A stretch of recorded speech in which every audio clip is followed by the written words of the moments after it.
Thank you, Brian. And next we have Mr. Martin Meyer, all the way from Germany.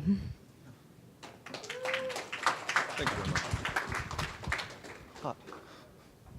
No, it's only for me to look. Presentation? No, you have it. Oh, okay. Oh, thank you very much. Yeah.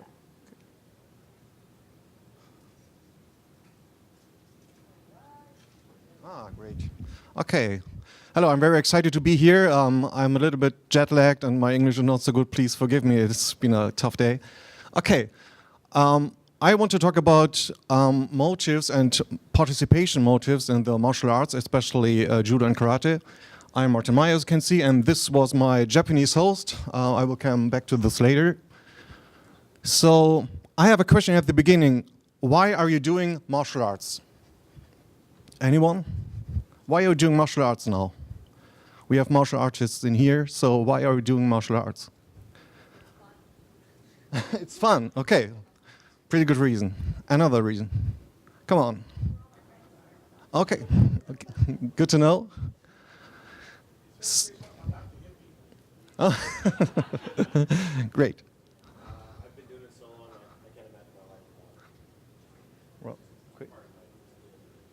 Okay, great. Thank you for the answers. Now I have some upcoming questions. Why did you start training? Is this the same reason why you're doing training right now, or has it changed? What was your reason to start training? We heard some of the reasons before in some lectures. So some said self-defense. What were the reason to start training? Your parents made me. Ah, okay. Yes. Great. Dump. Oh, I'm sorry. Okay. You see that the reasons are very widespread. So, and when I started martial arts research in 2007, these questions came into my mind. Why did I start training, and why are people start training?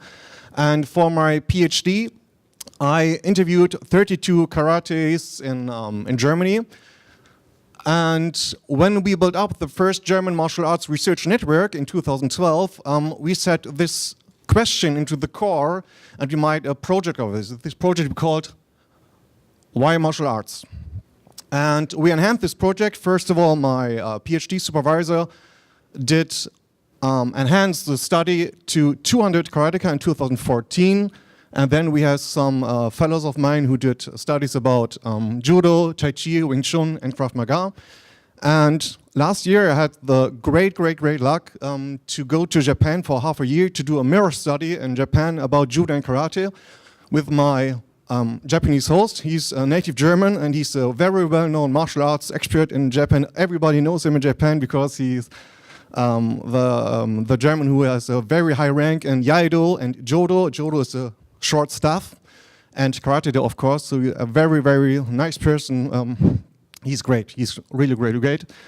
And of course, I'm interested to do an upcoming study to learn more about the Americans. Why do Americans do karate? Why do Americans do judo? And why do Americans do martial arts? So there are a few photos. We have a great time, half a year. Japanese people are so humble, it was so nice, it was so great. Best time of my life.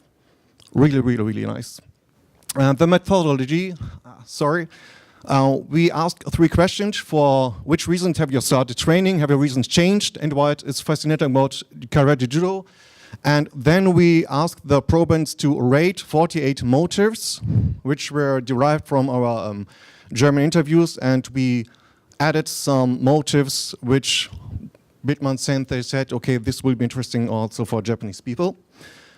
And of course some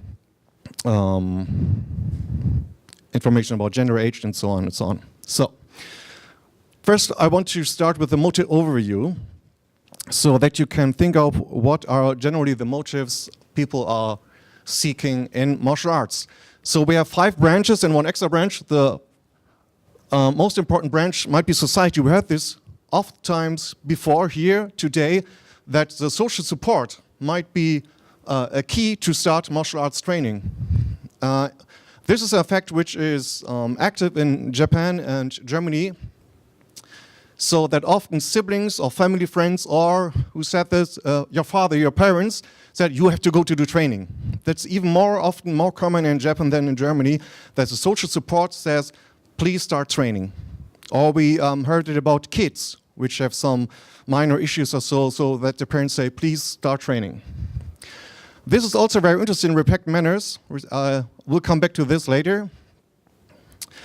The second branch is about efficacy, so self-defense, which is very important in Germany, and professions. So we have I interviewed some bouncers too, and bouncers, of course, have to know how to fight. And they are doing not martial arts just for fun, as many other, but for their profession.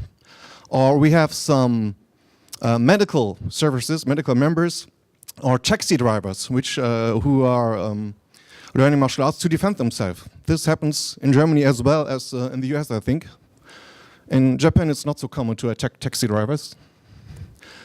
Then we have two branches like spirit and body, which is more about typical sport motives, like mental issues and physical issues. And we have some mild, like in the strange motive, which I will also come back later. And the fifth, the emotion. And here are very interesting the thrill motive and the aggression motive and the order motive. So in thrill, what's a thrill in martial arts? Well, we have this in two different kinds. The first kind is people choose to participate in martial arts to overcome their personal anxieties. Not only in their own, perception of their character, but of course of physical abuse or so. So they will overcome their anxieties. And the second form of the thrill is they like fighting. Many of us like fighting, the thrill of fighting. Okay, this can be over in 1 second. In MMA or in judo, you can lose or you can win in a split of a second. So this is also thrill. Aggression and order. Order, we had this before in one of our lectures today. I think the young boy in the video of Paul named the militaristic. He said the militaristic.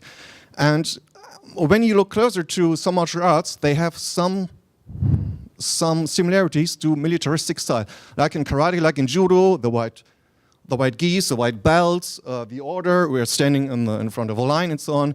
And when you see in the historical development of martial arts that these are recently new forms of training, which is quite militaristic, and it was developed in the Second World War when karate and judo were utilized to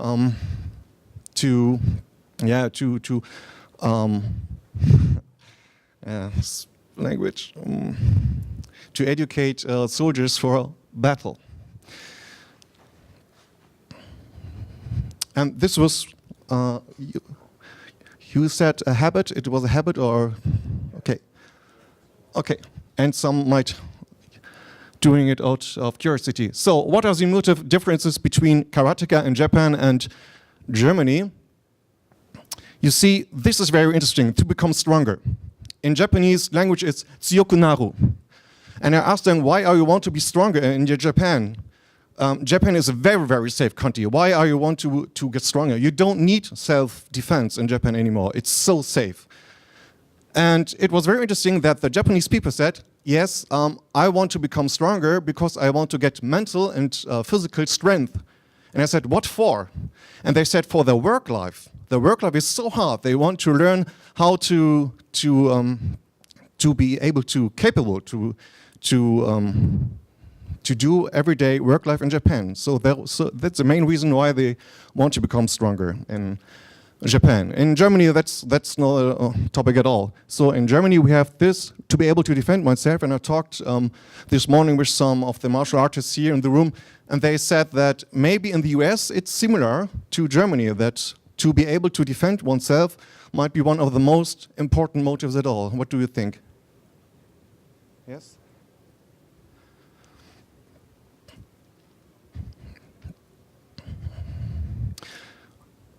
To be proud, my interpretation is that in Japan, this motive is not so important because they are thinking of themselves more as a part of a social group. And in Germany, it's more individual. So maybe the individual proudness is more important. And then we talk about fascination. Fascination is in sports science a very widespread term, and it's hard to define, but I would say that fascination is the most effective and most important motive or bunch of motives. And you see karate in Germany and Japan, and you see judo in Germany and Japan. You see that in judo there's much fascination in the act of throwing something. And of course this happens ippon technique. I can have win or lose in a second. And in karate, it's much more into basic karate principles like the aesthetics, the variety of techniques, which is very important for karateka all over the world.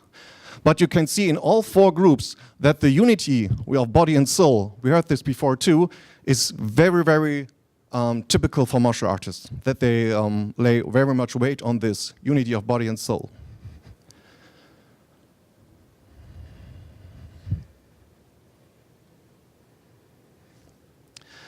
And the media influence to start training is, as we have experienced by ourselves, very, very bold, very, very important. And I asked my Japanese fellows, why did you start training if there are media figures or films or movies which are important? Do you know this person?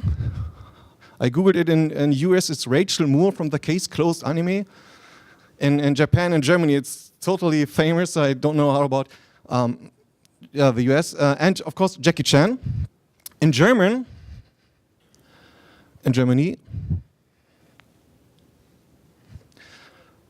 Bruce Lee, Jean-Claude Van Damme, which is David, who's Belgium, and Daniel LaRusso from the Karate Kid series. So these are the most famous movie persons which Germans tend to be influenced by to start training. Of course, here again the question, how about the US? Who are the martial arts heroes or heroines here in the US? What do you say? Chuck Norris, oh, of course. Ross here. Ninja Turtles, no, great, okay. Street Fighter. Mortal Kombat, Tekken, okay. Video games, of course. John Wick. Oh, okay, great. Thank you for the answers. So you see, it's very, very different in the countries which are the most famous heroines and heroines. So it's, but Jean-Claude Van Damme, of course, the Split is legendary. Oh, okay, so everybody loved that. So we asked in Germany, why do people choose karate?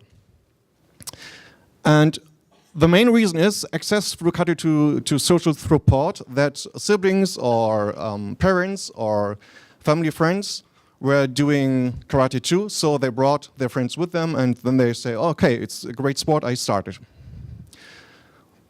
The second most was martial arts as an alternative to common sports. So common sports are where there's competition, like soccer in Germany, and they say, oh no, I'm yet 40 or 50 years old, so I'm not into competitive sports anymore, I want to do something else, so maybe karate is a good choice, because I can step back from competition, I can do it for my own reasons. Then when they tend to choose, I will do a martial art, so which martial art do they choose? So this is pretty coincidental, mostly due to which club or which martial art is available in range. And many martial artists who have already experience in martial arts tend to choose karate very conscious. So they say, okay, I did judo, I did MMA, now I want to train karate. And some of them, like me, had a very conscious choice of the style of karate. So when I switched to Japan last year, I switched from Shotokan style, which is a very traditional style, to full contact style, Kyokushin style. Because recently I did much MMA and kickboxing, so I want to do a little bit harder. So this is also a style change. So what do we learn from this? Imagine if Tom Brady would say, I'm not interested in competition anymore, I'm not into making more points, and this is all I want to do. I want to do play football because of health reasons, or spirituality, or maybe aesthetics, to throw some. The new Olympians would have a very great problem. But in karate or in martial arts, generally this is possible. I can change my motives. And I can do this on an individual level, so I can change my motive whenever I want to, without changing my training environment. I can stay there in my karate club, and I can say, okay, I don't want to do any competition anymore. I'm into kata, or I am into self-defense. Many people which I interviewed said, I started with self-defense, and after that I was more into spirituality of karate, or vice versa. They started with spirituality and said later on, yeah, I'm more interested in the efficacy of the karate techniques. So this changes. And on the social level, they can stay in their environment and in their karate club. Tom Brady couldn't do this. Tom Brady had to change. When Tom Brady, okay, if Tai Chi Tom Brady wants to fight Conor McGregor, he would also have to change this training environment. But basically, in all martial arts, it is possible to change their own motive structure. And this is also the end. Thank you very much for your attention.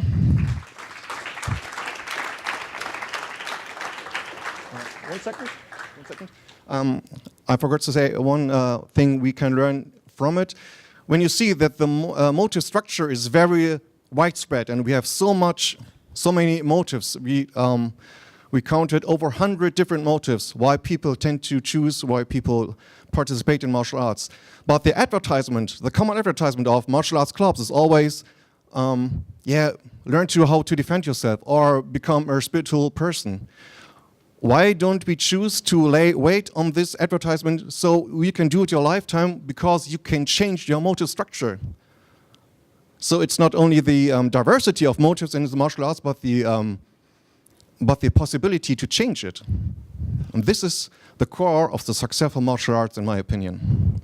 And speaking of David, we have in a few months we have a nice conference in Ghent, in the beautiful city of Ghent, about martial arts. So, of course, you're invited too. There are 2 martial arts science networks growing in the last years in Germany and in Cardiff, England. So, I would be happy if I can see you there. So, thank you very much. I'm over the time. Sorry.